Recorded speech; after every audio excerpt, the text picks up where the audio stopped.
Hello everyone.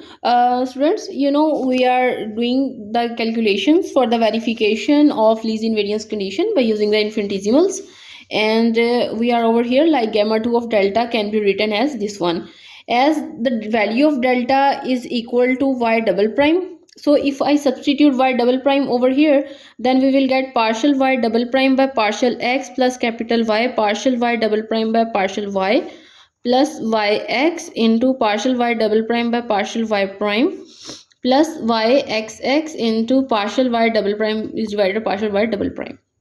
Now students, with respect to x, it will be treated as a constant and its derivative will vanish is equal to 0. Here it is also equal to 0, and with respect to y prime it is also constant. So we will just get the value of yxx and partial y double prime, that is equal to 1. Okay, now students, we have to substitute it equal to 0, like we want to show that gamma 2 of delta at delta is equal to 0, that is equal to 0.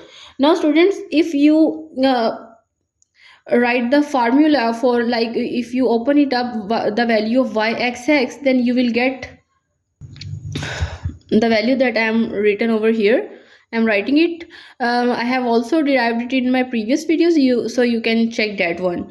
Yxx plus 2 yxy minus xxx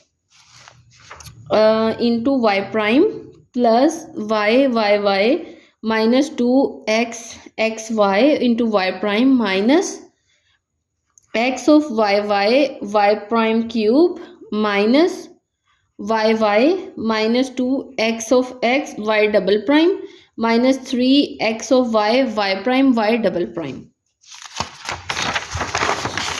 Now students, you know that here the condition over delta is that delta is equal to 0, and actually our delta is the value that is equal to 0, means y double prime is equal to 0. So by using this condition, we can say that when we set this equation equal to 0, then this value will vanish and this value will also become equal to 0. So we will get, after further simplification, that yxx plus 2 times yxy minus xxx into y prime plus yy minus 2x of xy into y prime minus x of y prime cube, and all the other terms are equal to 0, and set this term is equal to 0. Now students, we know the values of capital X and capital Y, means the value of capital X is actually equal to xy and value of capital Y is equal to y square. Now here we need the values of yxx, yxy. So just take the partial derivatives of your capital X and capital Y. Actually capital X is a function of two variables like x, y, and y also a function of two variables like capital X, x and y. So students, if we take the partial derivative twice with respect to x, then we will get 0. So yxx will become equal to 0 plus 2 times y of xy. If we take the partial derivative of y with respect to x, then definitely it is treated as a constant and it will vanish. So we will get 0 over here minus the partial derivative of x with respect to x twice. Okay, if we take with respect to x's partial derivative, we will get y, and if we again take its derivative, then it will become equal to 0.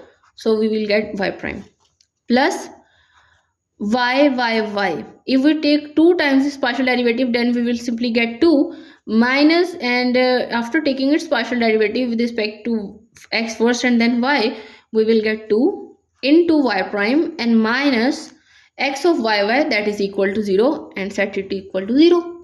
Now students, after further simplification, left hand side will become equal to 0, and this is actually identically satisfied. Okay, and this is your desired result. So you can say that the given infinitesimals that you have found in these examples are correct one, because it satisfies the least invariance condition for the second order ordinary differential equation, and this is what you want to do. Students, while doing the calculations like this, okay, I will explain all the crux of this video in the next lecture. Thank you so much.